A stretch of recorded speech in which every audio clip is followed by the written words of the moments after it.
Bonjour à tous. Où que vous célébriez la fête dans le monde, soyez les bienvenus à la fête des tabernacles 2023. Nous sommes ici le 15e jour du 7e mois et quel que soit l'endroit d'où vous venez, vous êtes là où Dieu a placé son nom pour que nous puissions célébrer cette fête. Cette fête a une très grande signification pour nous et pour toute l'humanité. Dans Ésaïe 30 et au verset 29, il est dit « Vous chanterez comme la nuit où l'on célèbre la fête. Vous aurez le cœur joyeux comme celui qui marche au son de la flûte pour aller à la montagne de l'Éternel, vers le rocher d'Israël. » Peut-être qu'au début de cette soirée, vous avez chanté un cantique dont les paroles ont une signification pour la fête des tabernacles. Pensez à la montagne du Seigneur qui a tellement à voir avec le millénium à venir que cette fête représente. Et dans Ésaïe 2, verset 2, il est dit « Il arrivera dans la suite des temps que la montagne de la maison de l'Éternel sera fondée sur le sommet des montagnes, qu'elle s'élèvera par-dessus les collines, et que toutes les nations y afflueront.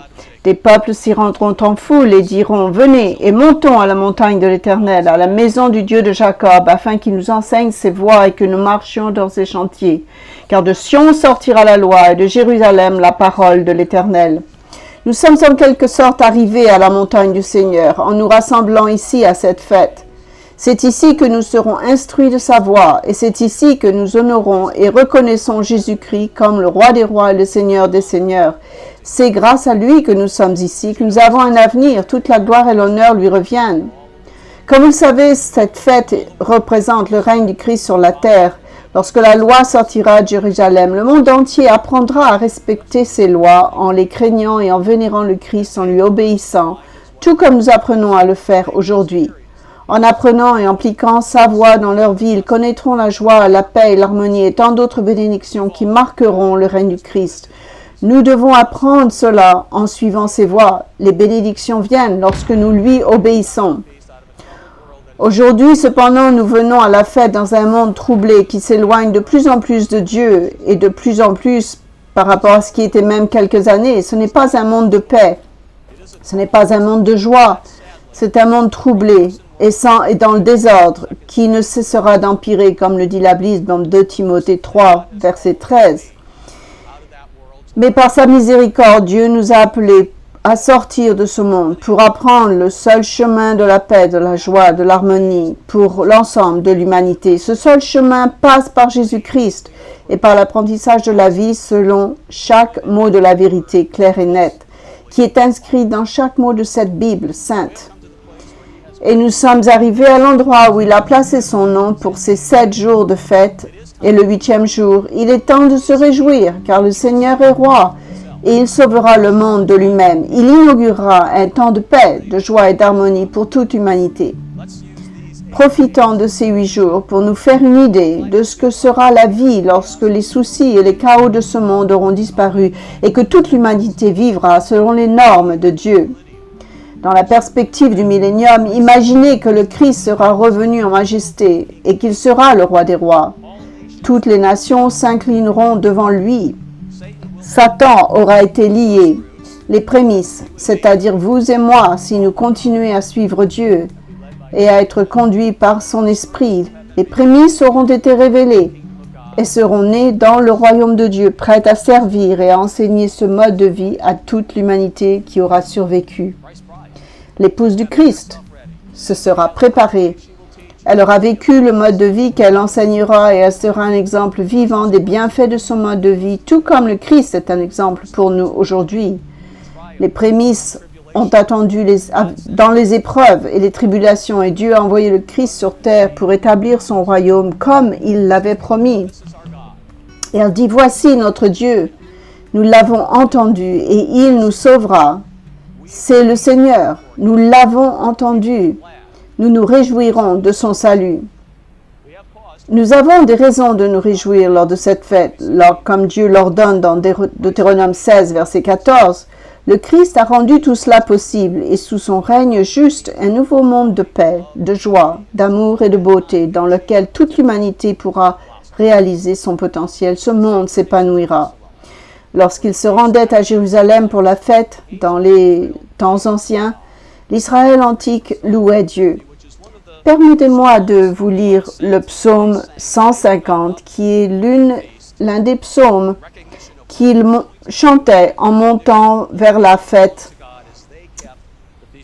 pour aller garder la fête des tabernacles. Dans le psaume 150, il est dit, psaume 150, psaume 150, c'est louer Dieu. 150, verset 1. Louez l'Éternel dans son sanctuaire, louez-le où éclate sa puissance, louez-le pour ses hauts faits, louez-le selon l'immensité de sa grandeur, louez-le avec la trompette, louez le luth et la harpe, louez-le avec le tambourin et avec des danses, louez-le avec des instruments à cordes, louez-le avec des cymbales sonores, louez-le avec des cymbales retentissantes. Que tout ce qui respire loue l'Éternel. Nous attendons ce jour dans Apocalypse, chapitre 5, versets 11 à 13. Nous lisons des passages similaires. Dans Apocalypse 5, verset 11, il est dit « Je regardais et j'entendis la voix de beaucoup d'anges autour du trône, des êtres vivants et des vieillards, et leur nombre était des myriades de myriades et des milliers de milliers. Ils disaient d'une voix forte, « L'agneau qui a été immolé est digne de recevoir la puissance, la richesse, la sagesse, la force, l'honneur, la gloire et la louange. » Et toutes les créatures qui sont dans le ciel, sur la terre, sur la mer, et tout ce qui s'y trouve, je les entendis qui disaient à celui qui est sur le trône et à l'agneau, soit la louange, l'honneur, la gloire et la force au siècle des siècles. Et les 4 êtres vivants disaient Amen. Et les vieillards se prosternèrent et adorèrent. Alors que nous nous réjouissons lors de cette fête, que nous faisons les choses que Dieu veut que nous fassions, pendant que nous sommes ici, que nous apprenons ce qu'il veut que nous apprenions, réjouissons-nous de ce que Jésus-Christ est le roi des rois et le Seigneur des seigneurs et qu'il reviendra bientôt sur terre.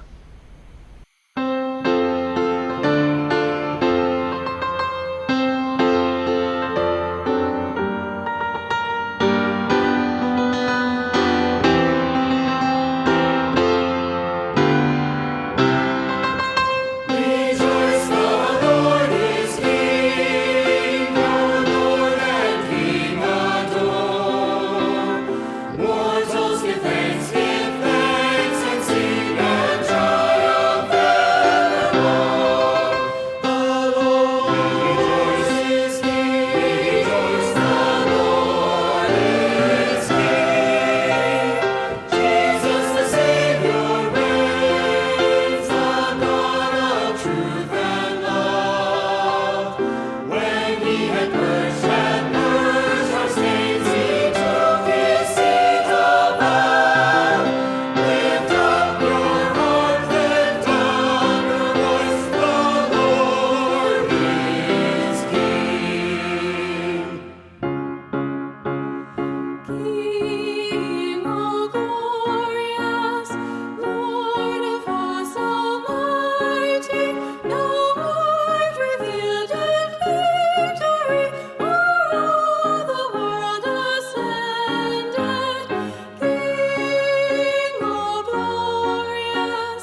Le Christ est le Sauveur.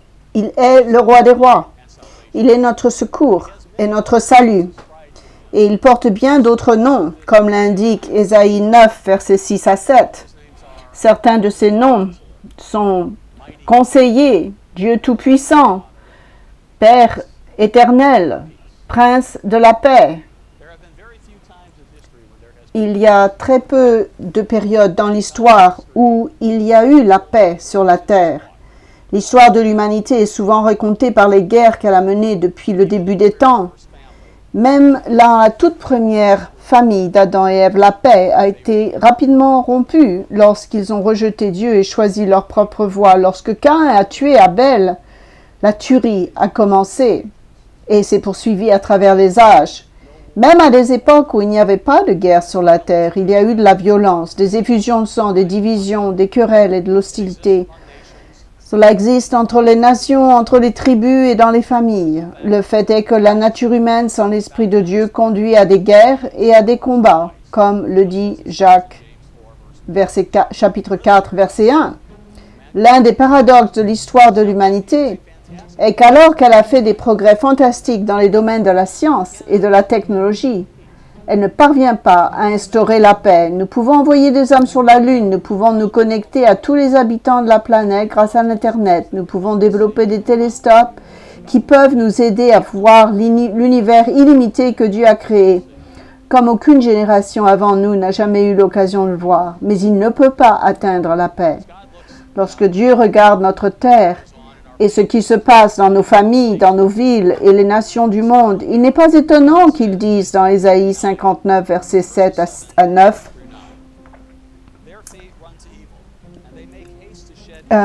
Ésaïe 59, versets 7 à 9, Ésaïe 59, versets 7 à 9, leurs pieds courent au mal et ils ont hâte de répandre le sang innocent. Leurs pensées sont des pensées d'iniquité. Le ravage et la ruine sont sur la route. Ils ne connaissent pas le chemin de la paix. Quiconque qui marche, ils prennent des chantées détournées. Et dans son épître aux Romains, Paul développe ce point et conclut qu'ils n'ont pas connu le chemin de la paix. Un monde qui ne veut pas connaître Dieu et qui ne veut pas l'écouter ne peut pas avoir la paix. Sans le Saint-Esprit de Dieu, la paix véritable n'est pas possible. La paix. Tout le monde la veut. Tout le monde en parle. Mais personne ne veut entendre notre Créateur sur la manière dont la paix peut s'installer dans notre vie. Vous savez que le Christ avait des choses à dire sur la paix dans Matthieu 5, dans les Béatitudes, et il a dit « Heureux ceux qui cherchent la paix, car ils seront appelés fils de Dieu. » La paix demande du travail, l'amour, l'humilité, la patience et la maîtrise de toi. Toutes ces choses qui nous manquent tellement lorsque l'humanité parle de la paix. Combien sont-elles importantes à Dieu qu'il y ait la paix parmi son peuple? Mais dans Hébreux 12, verset 14, il recherchait la paix avec tous et la sanctification, sans laquelle personne ne verra le Seigneur. Sans laquelle personne ne verra le Seigneur. Combien est-il important pour Dieu que nous, son peuple, fassions la paix, luttions pour la paix, pour l'unité entre les frères, comme il est dit dans Éphésiens 4. La Bible nous dit qu'ils n'ont pas connu le chemin de la paix. Mais nous le connaissons et il sera enseigné dans le royaume. Nous devons être des gens de paix. Nous devons en faire l'expérience et la mettre en pratique dans notre vie afin d'enseigner à ceux du royaume que la voie de Dieu fonctionne vraiment, même dans un monde troublé où nous l'avons pratiquée. Elle fonctionne au sein de son peuple et il existe des clés pour les développer. Cette paix parfaite que Dieu donne dans la Bible, dans Ésaïe chapitre 26 et au verset 3, Dieu dit, « Tu assures la paix à celui qui est ferme dans ses sentiments. Tu assures la paix parce qu'il se confie en toi. » Lorsqu'on fait confiance en Dieu et qu'on le suit, On ne se confie plus aux choses du monde. L'une après l'autre, nous chassons ces anciens dieux de notre vie et avec le Saint-Esprit, nous les écartons et nous nous confions en lui. Nous suivons implicitement sa voie, nous la pratiquons, nous la planifions, nous l'intégrons à notre vie à mesure que l'Esprit de Dieu nous guide et nous donne le pouvoir et la force de résister à l'égoïsme, à la maîtrise de soi dont nous avons besoin pour être des artisans de la paix et ne pas tomber dans la nature humaine typique de la contestation et quoi que ce soit que nous faisions lorsqu'on se dispute. Confiance en Dieu. Dans Proverbe 3, verset 5, il est dit « Confiez-vous à l'Éternel de tout votre cœur. Il est le Sauveur et le monde entier le saura à ce moment-là. » Dans le psaume 19, un psaume très connu, que David avait enregistré son amour pour Dieu, parce qu'il en est vraiment venu à faire confiance à Dieu pour tout. Il avait véritablement médité sur la voie divine, nuit et jour, pour vivre sa voie. Il en est venu à cela. Au psaume 119, verset 165. Il a dit, il y a beaucoup de paix pour ceux qui aiment ta loi et il ne leur arrive aucun malheur. Il dit, j'espère en ton salut, ô Éternel, et je pratique tes commandements. Mon âme observe tes préceptes et je les aime beaucoup. Je garde tes commandements et tes préceptes car toutes mes voies sont devant toi. C'est à nous d'étudier ces choses pour nous assurer que nous suivons et vivons la loi de Dieu, que nous pourrons l'enseigner dans le royaume lorsque le Christ reviendra, la voie de vie qu'ils suivront, eux, à ce moment-là.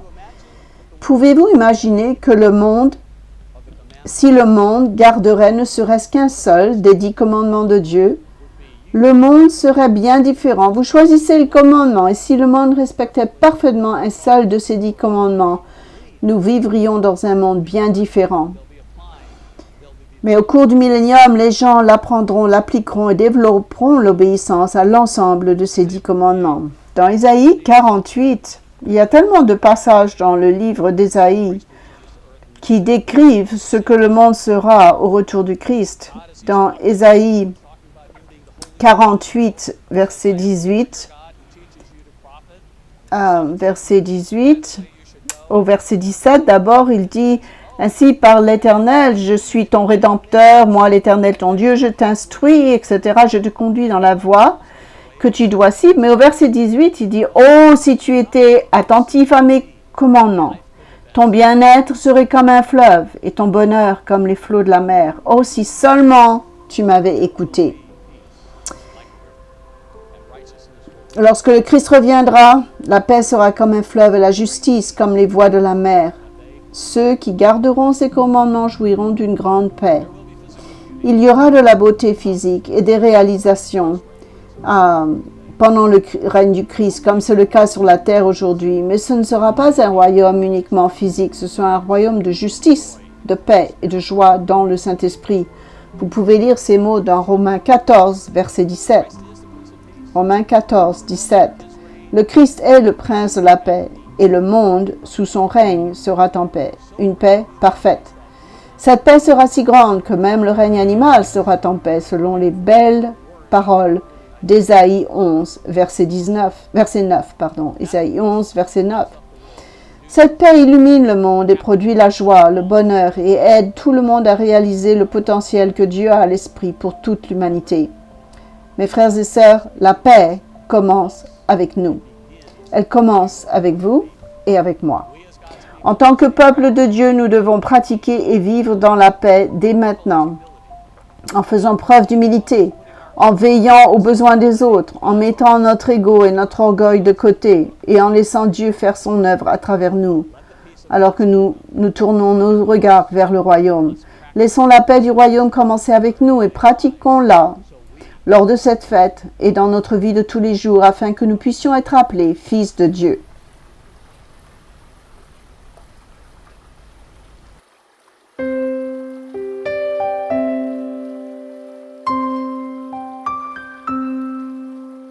Let there be peace on earth, and let it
La paix ne viendra pas sur terre du jour au lendemain. Le chemin de la paix sera enseigné, appris et vécu. Et il transformera la terre en un lieu de beauté physiquement, émotionnellement, moralement et spirituellement. Lorsque le Christ reviendra sur terre, la restauration de toutes choses commencera. Il y aura un retour à la vérité de la Bible, pas seulement à la connaissance de la vérité, mais aussi à la vie, à la vivre et à la pratiquer. Il y aura un nouveau mode de vie sur la terre. Le Christ la rendra nouvelle. La connaissance de Dieu couvrira la terre comme les eaux couvrent la mer. C'est une autre partie d'Ésaïe 11, verset 9 et d'Habacuc 2, verset 14. Ce sera une période formidable et passionnante, une période de construction, de reconstruction, de rétablissement des fondations, des fondements de l'éducation, des fondements de bonnes relations humaines et de la relation avec Dieu. C'est ce que ce monde attend. Ils ne savent pas que c'est ce qu'ils attendent. Mais nous le savons et c'est à cela que nous sommes préparés pour pouvoir enseigner de cette manière dans le royaume de Dieu, un temps où les choses seront restaurées. Dans Acte 3, verset 18, il est dit, Acte 3, verset 18, « Mais Dieu accomplit de la sorte ce qu'il avait annoncé d'avance par la bouche de tous ses prophètes, que son Christ devrait souffrir. Repentez-vous donc et convertissez-vous pour que vos péchés soient effacés, afin que des temps de rafraîchissement viennent de la part du Seigneur et qu'il envoie celui qui vous a été destiné, Jésus-Christ, que le ciel doit recevoir jusqu'au temps de l'établissement de toutes choses dont Dieu a parlé anciennement par la bouche de ses saints et prophètes d'autrefois. Lorsque le Christ reviendra, le monde entier le saura. Tous les prophètes l'ont annoncé, il n'y a rien de caché ou de secret. Dieu a ouvert nos esprits à la vérité et nous attendons le retour de Jésus-Christ avec impatience. Lorsque Dieu nous a appelés, nous nous sommes repentis, nous avons été baptisés, on nous a imposé les mains. Vous savez ce qu'il nous a appelés? Dans 2 Corinthiens 5, verset 1, il nous a appelés une nouvelle création. Et en effet, notre vie a été nouvelle à partir du moment où nous avons donné notre vie à Jésus-Christ pour vivre à sa manière et le suivre de tout notre cœur, de tout notre esprit et de toute notre âme. Les promesses que Dieu fait au sujet du royaume à venir sont passionnantes et spectaculaires et vous et moi avons l'occasion de participer à la plus grande chose qui soit jamais arrivée à l'humanité si nous continuons à suivre le Christ et à nous soumettre à lui jusqu'à la fin. Nous aurons l'occasion de participer à la plus grande chose qui soit jamais arrivée à l'humanité. En ce jour, le monde sous l'autorité de Jésus-Christ connaîtra une formidable restauration. La Bible nous dit qu'il répandra son esprit sur toute l'humanité. Dans Joël 2, 28, ils deviendront de nouvelles créations qui leur permettront de comprendre, d'avoir le Saint-Esprit, de comprendre, d'accepter et d'appliquer ce qu'on leur enseigne. Dans Ézéchiel 36, verset 25, Dieu dit qu'il leur donnera un nouveau cœur et un esprit nouveau. Et dans Sophonie 3, 9, on nous dit qu'il y aura un nouveau langage qui sera parlé sur la terre. Alors que l'unité s'installe sur terre, l'adoration d'un seul Dieu, l'apprentissage d'un seul mode de vie, un seul langage, l'utilisation de la Bible guideront le comportement humain. Il y aura des enseignants comme vous et moi qui connaissent la vérité, qui ont vécu la vérité, qui pourront parler de première main des avantages de vivre ce mode de vie. L'Apocalypse 2 et 3, nous recevrons un nouveau nom également, nous dit l'Apocalypse 2 et 3, que toutes choses seront nouvelles lorsque le Christ reviendra. Le monde ne fera plus qu'un avec Dieu et chacun d'entre nous. Et le monde et le Christ sera là pour aider à enseigner, à guider. Vous pouvez lire au sujet de ces enseignants dans Ésaïe 30 au verset 20. Vous connaissez ce chapitre. Vous connaissez le passage qui dit, lorsqu'il y en a qui seront sur le point de s'égarer, ils entendront une voix derrière eux qui diront, non, non, c'est la voie, marchez-y. C'est la voie que nous devons apprendre à marcher aujourd'hui. le règne millénaire du Christ verra des changements spectaculaires sur la terre qui sera enfin libérée de l'esclavage, de la futilité mentionnée dans Romains 8, 19. C'est un beau verset quand nous entendons que même le monde qui a été dans la futilité attendra le retour de Christ, l'attend sans le savoir. La révélation des fils de Dieu, ces choses qui se produisent, comme l'illustre la fête des trompettes, sont des choses qui se produiront au début de la période du millénium que nous imaginons en célébrant la fête des tabernacles. Sous la domination du Christ et en suivant ses lois naturelles, des changements spectaculaires et époustouflants se produiront sur la terre. Lisons certains de ces très beaux versets que vous entendrez probablement lors de cette fête, mais je ne pense pas qu'on peut mettre la vision suffisamment fort en nous pour réaliser ce qui va vraiment venir. Il y aura une restauration, une nouvelle voie de vie. Tous ces principes, toutes ces lois seront enseignés, pratiqués, et même sur la terre en bénéficiera. Dans Ésaïe 35, verset 1, le désert et le pays aride se réjouiront. Verset 1, la solitude s'égaira et fleurira comme un narcisse. Elle se couvrira de fleurs et tressaillera de joie avec des chants d'allégresse et cris de triomphe. Au verset 3, 2, ils verront la gloire de l'Éternel, la magnificence de notre Dieu. Au verset 6, ici, car des eaux jailliront dans le désert et des ruisseaux dans la solitude.